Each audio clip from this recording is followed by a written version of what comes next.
Our opening words this morning are a poem, Imaginary Conversation, by Linda Paston. You tell me to live each day as if it were my last. This is in the kitchen, where before coffee I complain of the day ahead, that obstacle race of minutes and hours, grocery stores and doctors. But why the last, I ask? Why not live each day as if it were the first? All raw astonishment, Eve rubbing her eyes awake that first morning, the sun coming up like an ingenue in the east. You grind the coffee with the small roar of a mind trying to clear itself. I set the table, glance out the window, where dew has baptized every living surface.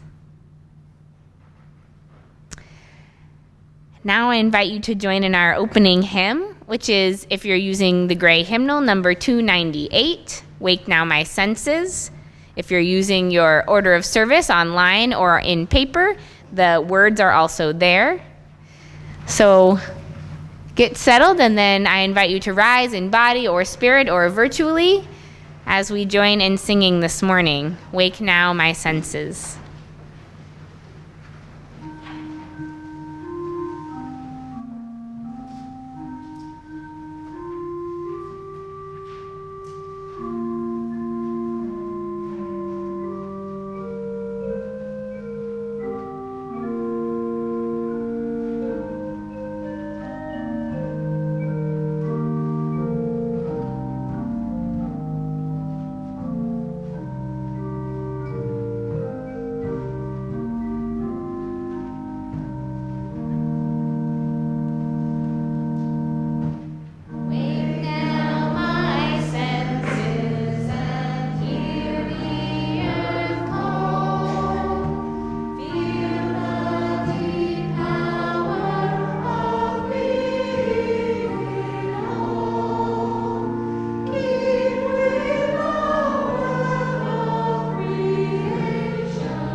I want to welcome you here this morning.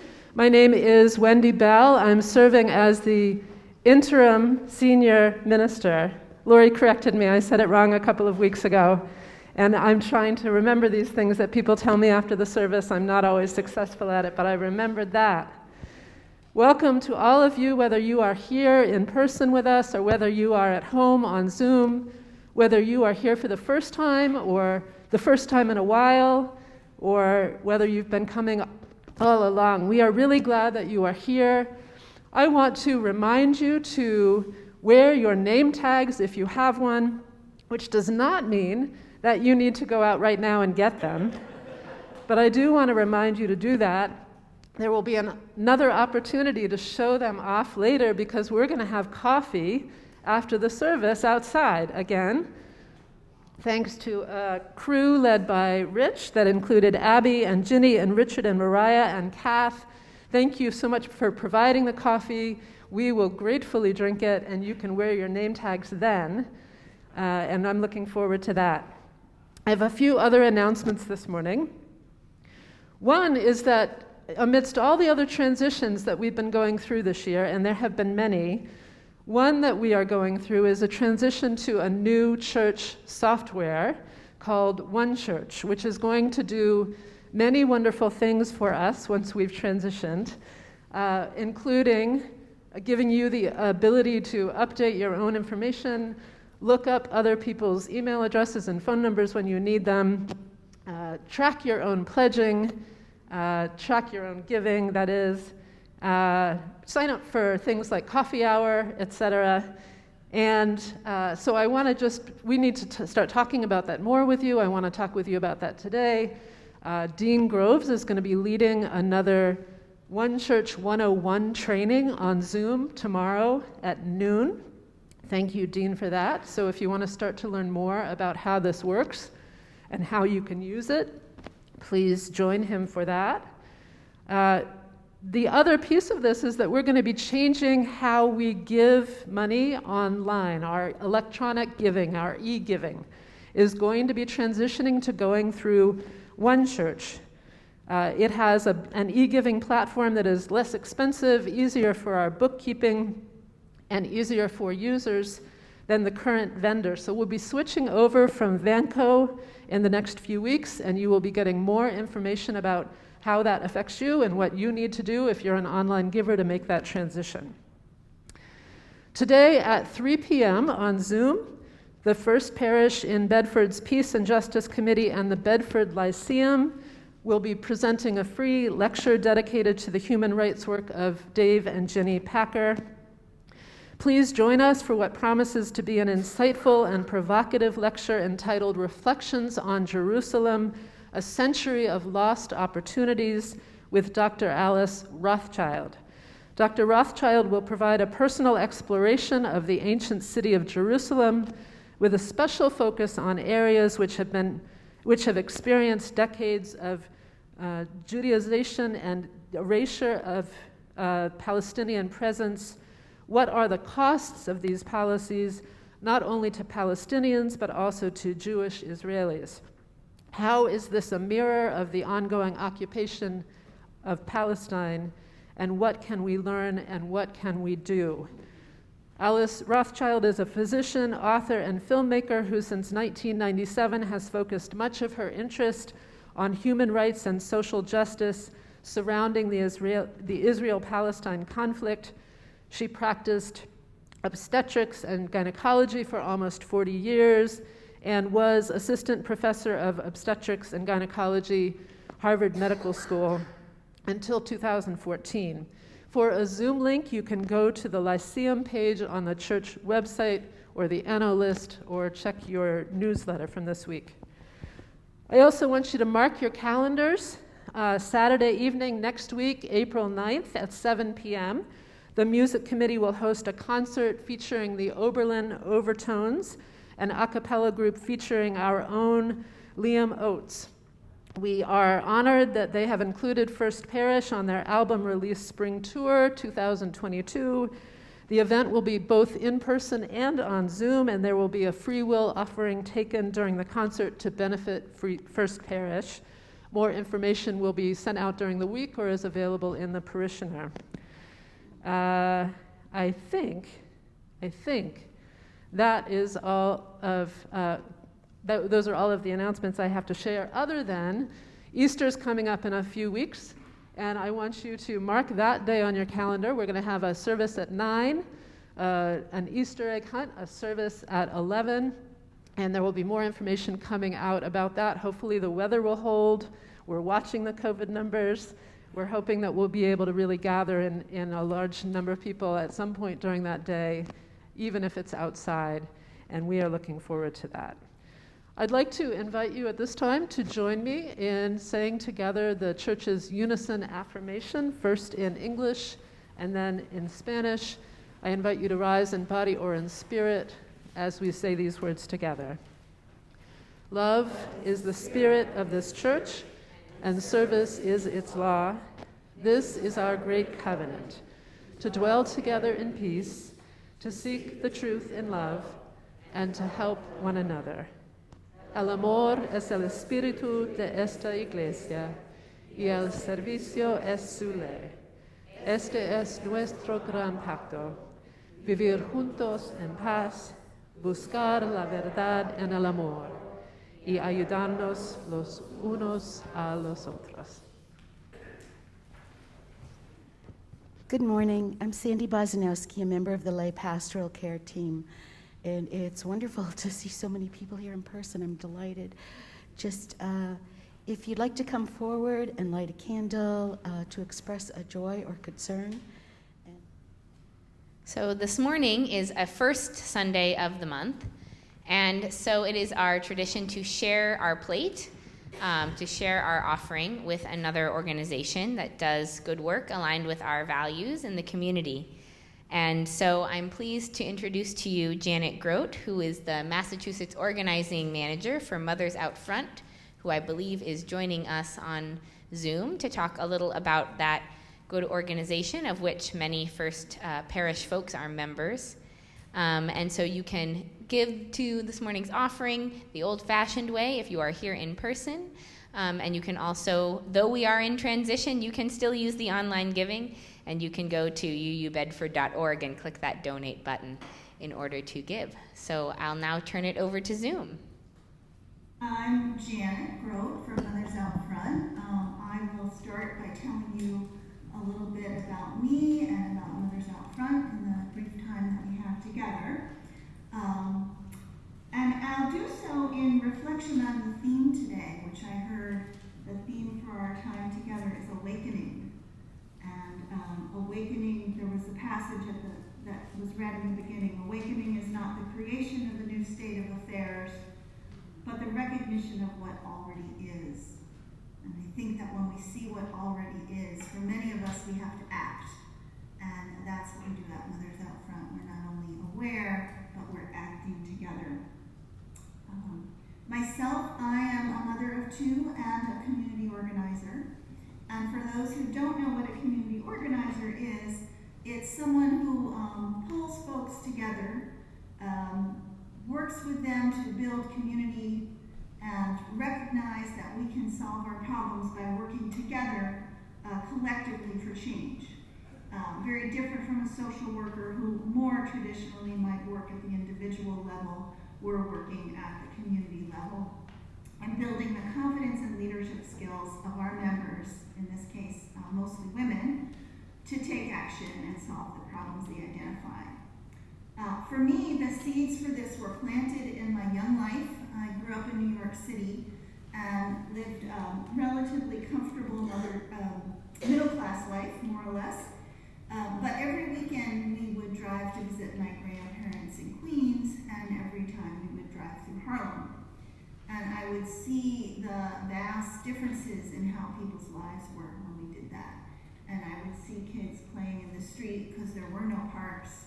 I would see the congestion of the buildings, the rundown nature of the neighborhoods, and started asking questions. If we are all God's children, why did some children have to live like that? And why was I just happened to be lucky enough to live my life? And that really planted the seeds for what could I do about this? this? How could I be?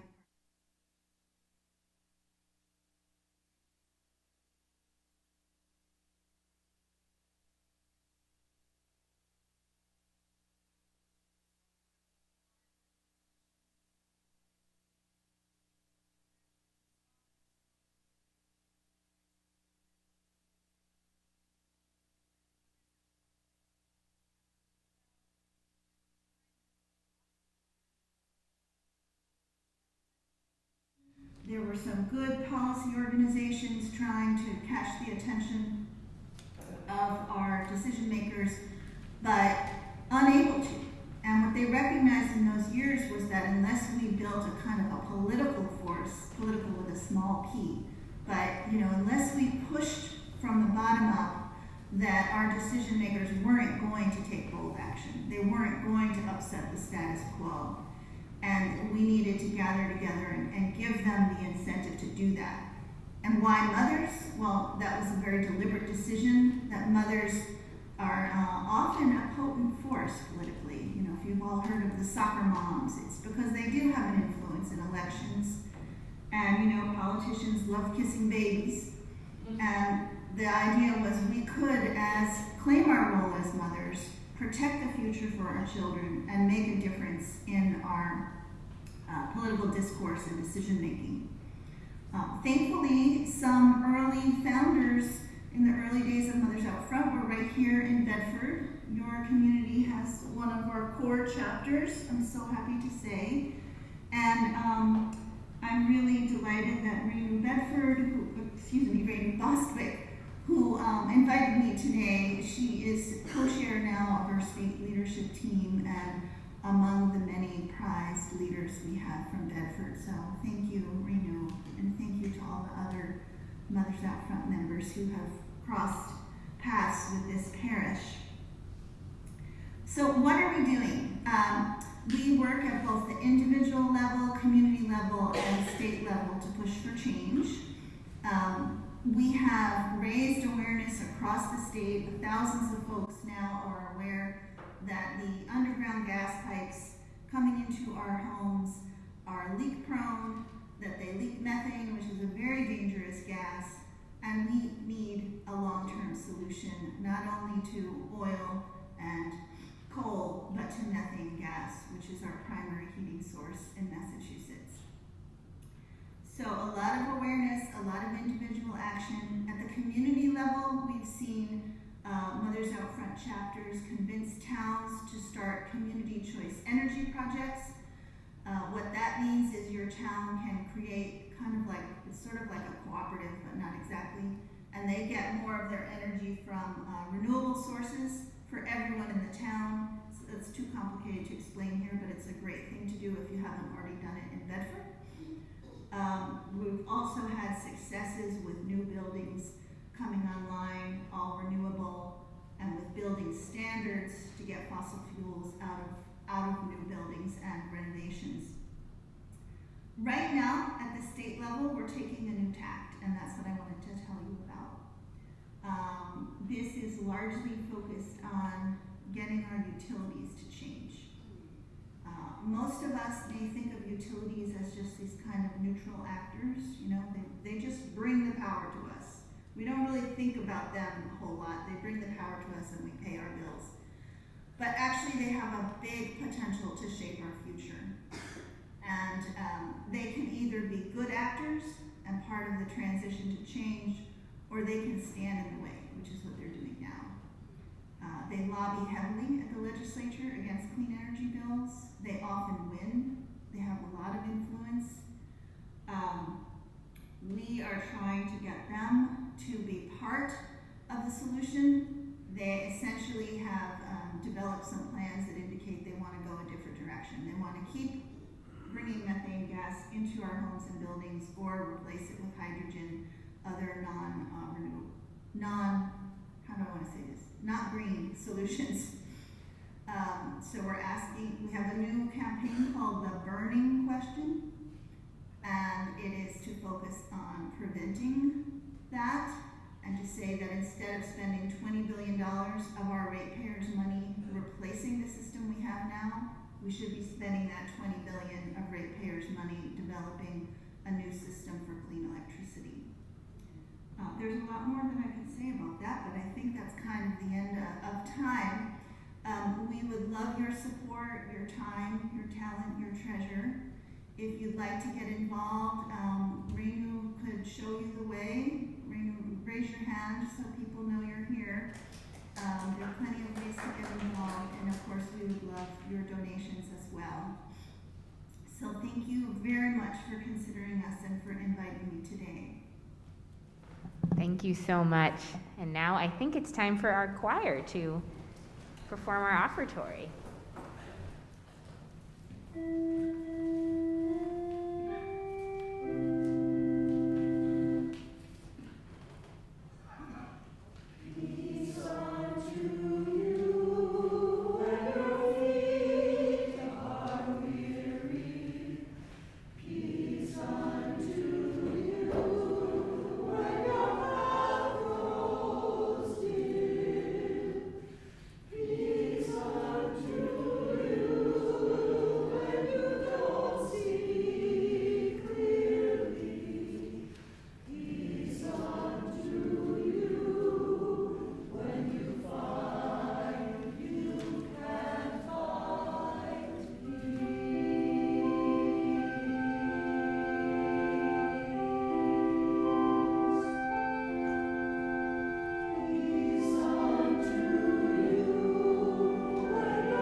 The reading this morning is from the book Braiding Sweetgrass by Robin Wall Kimmerer. She writes, "When my students learn about the latest environmental threat, they are quick to spread the word. They say, if people only knew that snow leopards are going extinct, if people only knew that rivers are dying, if people only knew, then they would, what? Stop? I honor their faith in people, but so far the if-then formula isn't working. People do know the consequences of our collective damage. They do know the wages of an extractive economy, but they don't stop. They get very sad. They get very quiet. So quiet that protection of the environment that enables them to eat and breathe and imagine a future for their children doesn't even make it onto a list of their top 10 concerns. Despair is paralysis. It robs us of agency. It blinds us to our own power and the power of the earth. Environmental despair is a poison every bit as destructive as the methylated mercury in the bottom of Onondaga Lake. But how can we submit to despair when the land is saying, help? Restoration is a powerful antidote to despair. Restoration offers concrete means by which humans can once again enter into positive, creative relationship with the more than human world, meeting responsibilities that are simultaneously material and spiritual. Here on the waste beds, there are expanses without a living thing. But there are also teachers of healing, and their names are birch and alder, aster and plantain, moss and switchgrass. On the most barren ground, on the wounds we have inflicted, the plants have not turned their backs on us. Instead, they have come. If you get down on your knees, you'll see anthills no bigger than a quarter. The granulated soil the ants have mounded around their hole is as white as the snow. Grain by grain, in their tiny mandibles, they are carrying up waste from below and carrying seeds and bits of leaves down into the soil, shuttling back and forth. The grasses feed the ants with seeds, and the ants feed the grasses with soil. Leaf by leaf, root by root, the trees, the berries, and the grasses are joining forces, and so there are birds and deer and bugs that have come to join them, and so the world is made.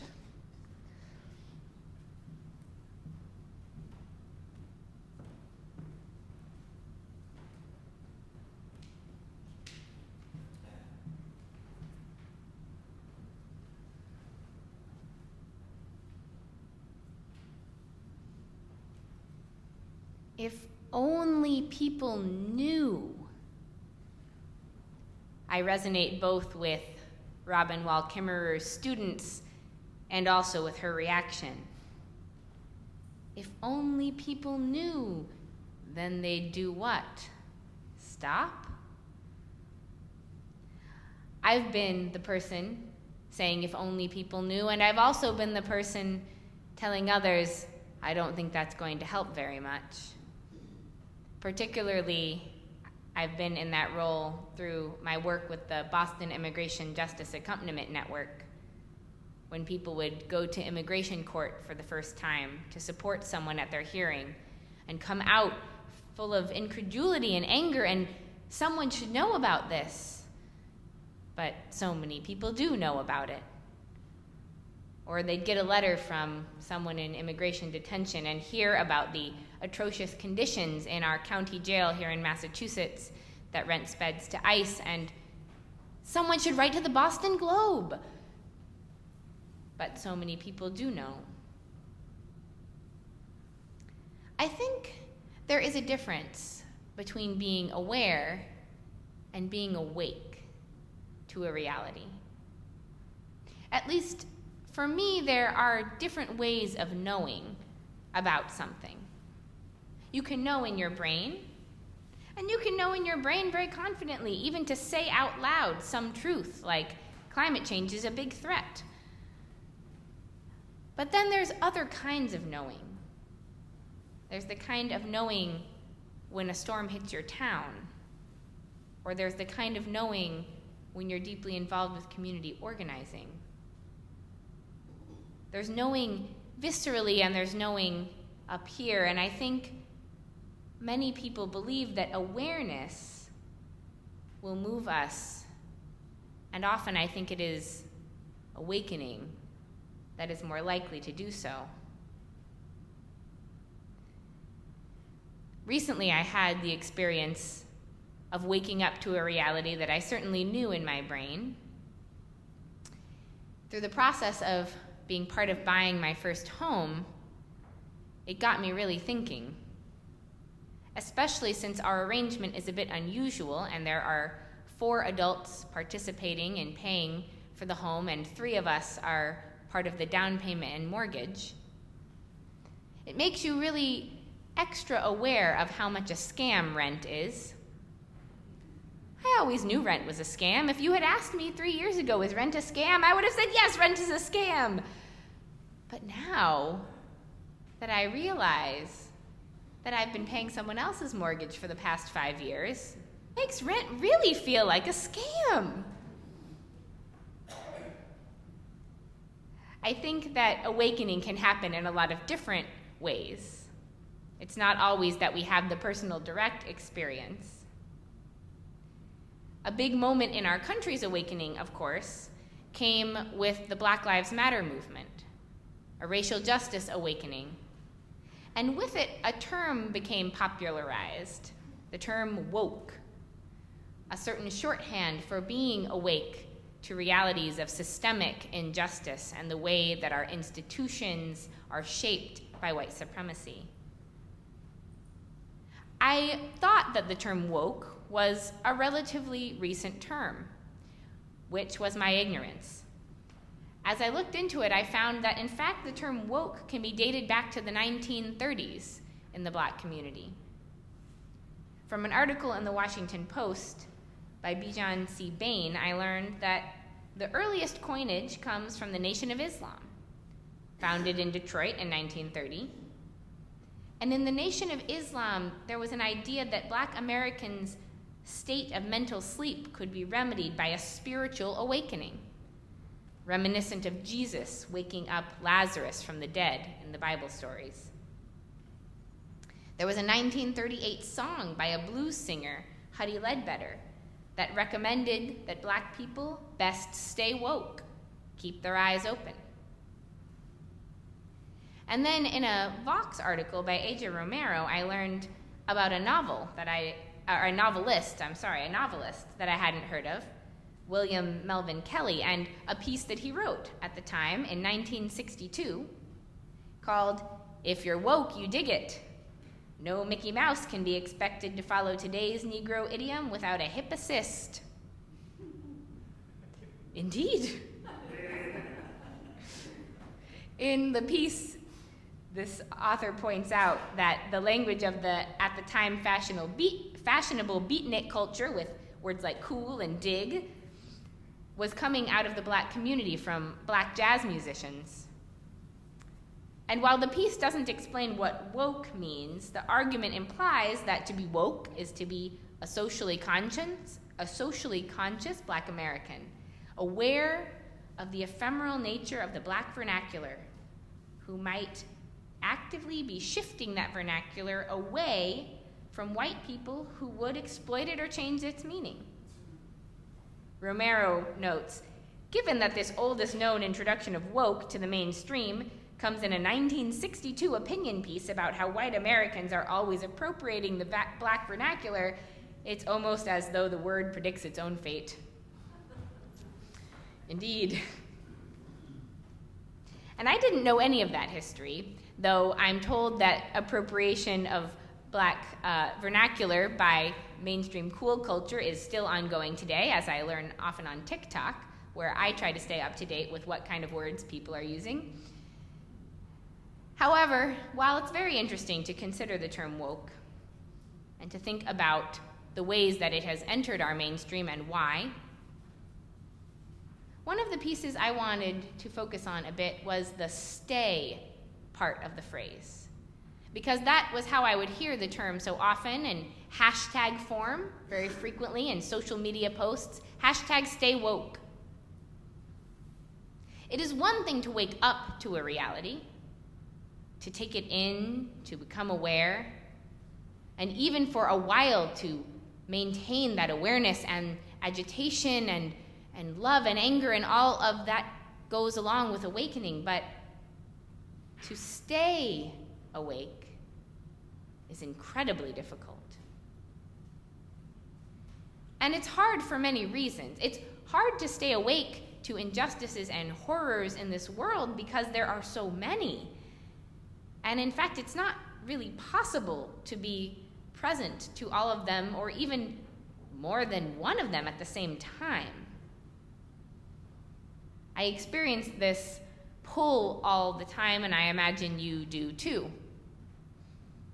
I scroll through my Facebook and I am pulled to be awake to the reality of anti-trans bills all over our country. And I don't want to be awake to it. I don't want to think about it, but I know that I have to take in what that means for our people. And though those bills are in other states, it doesn't mean we don't have the same battles here. And then I turn on the news, and it wants me to be awake to the realities of the Ukrainian people, and to the realities of war and imperialism and violence and refugees, and how it is all over this world, over and over. The complexity of it all. It's overwhelming. Of course, it is hard to stay awake to these realities. But surprisingly, it can also be hard to stay awake to the miracles. Because there are miracles too, but I so often ignore them as well. The ants in the opening, not the opening reading, in the reading Wendy did for us before the sermon, the ants, there they are in a wasteland created by toxic chemicals by companies who poisoned the sacred Onondaga Lake. And the ants go down and they take the little bits of poisoned earth and they bring it back up to the surface, and down with them they take the bits of health, the leaves and dirt and seeds. What a miracle. Life is always trying to heal itself. And I try to stay awake to that too, and I fail all the time. As I've been journeying with our Earth Connections team through this text, Braiding Sweetgrass, I've tried to pay more attention to plants. It's not my strong suit. But if anyone could teach you to love plants, I think it would be Robin Wall Kimmerer, and I've been trying. I went to the Arboretum yesterday with my 6-year-old, and I wanted to try to pass on to her some love of plants, but I looked around and I realized I didn't know anything about the trees. The trees in the Arboretum I walk in all the time. It's 10 minutes from my home. I haven't been awake. That kind of awakening requires a real presence, a real slowing down that is honestly not really available to many of us, just based on how our lives are shaped. There's a passage from a book by Eve Ensler, In the Body of the World, where she reflects on her journey with cancer and a time when she was hospitalized and looking at a tree. She writes, "I was too weak to write or think or call or even watch a movie. All I could do was stare at the tree, which was the only thing in my view. At first it annoyed me, and I thought I would go mad from boredom. But after the first day and many hours, I began to see the tree. On Tuesday, I meditated on bark. On Friday, the green leaves shimmering in the afternoon light. For hours, I lost myself, my body, me, dissolving into the tree." And she continues to reflect on what allowed her to be awake to the tree, and that it was so much about presence, being in the present, and how there is so much emphasis in our culture on getting to the future. What will you be, and what will the tree be, and what will you produce, and what will the tree produce? But just to be with it. She writes, "I was not contributing much more than my appreciation of the tree, my love of green, my commitment to trunk and bark, my celebration of branch, my insane delight over the gentle white May blossoms that were beginning to flower everywhere. It doesn't seem like much to offer. But one of the pieces that has so moved me about reading Braiding Sweetgrass is how important it is for Kimmerer, coming out of her indigenous tradition, to offer gratitude back to the earth. And maybe it is quite a bit to contribute wonder and awe, and to be present. I don't know, but I do know it makes it much easier for me to be present to the other parts of the book, the parts that are about ecological devastation and genocide of indigenous people. Somehow being awake to the tiny miracles of ants and plants and trees makes it easier to read about genocide, though, of course, no miraculous ant could ever begin to undo the harm. I don't think there are any perfect solutions to the then what question that Kimmerer asked in her mind of her students. If they knew, then what? Well, then restore an ecosystem. Bring your neighbor something from your garden and have a deeper conversation. Go to a protest, attend an action hour or a town meeting, join mothers out front. Give money, send donations, build a community safety team, build alternative economies. Even alternative economies as small as this congregation, where we give as we are able and receive what we need. And then what is also to take the time and to take the energy to be awake to life,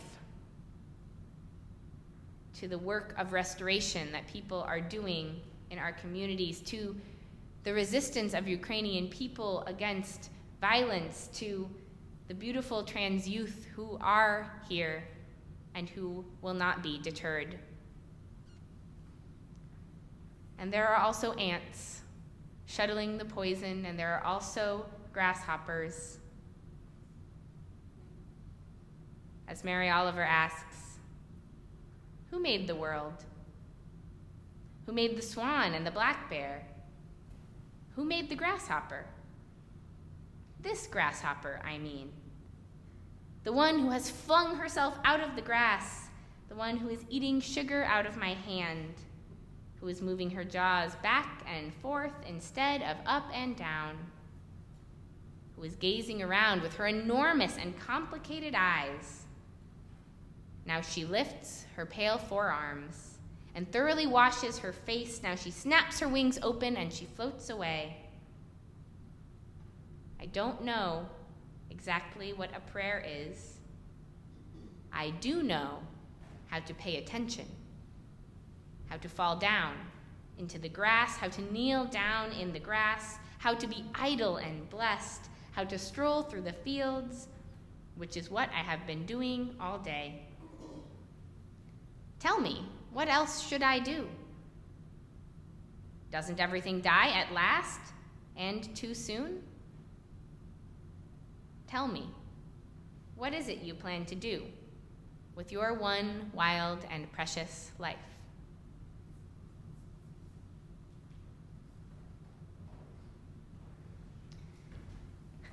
I invite you to join in singing our close is For the Beauty of the Earth. In your gray hymnal, I don't have the number because I've left my order of service in my seat. It's 21. If you're looking it up in the gray hymnal, the words are in your order of service that you may have with you. Please rise in body or spirit or virtually and join us in singing. Oh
May we stay awake as we are able, taking time to notice the miracles and be present to the catastrophes, so that we may not just be aware, but awake enough to answer the question in some way, big or small, and then what?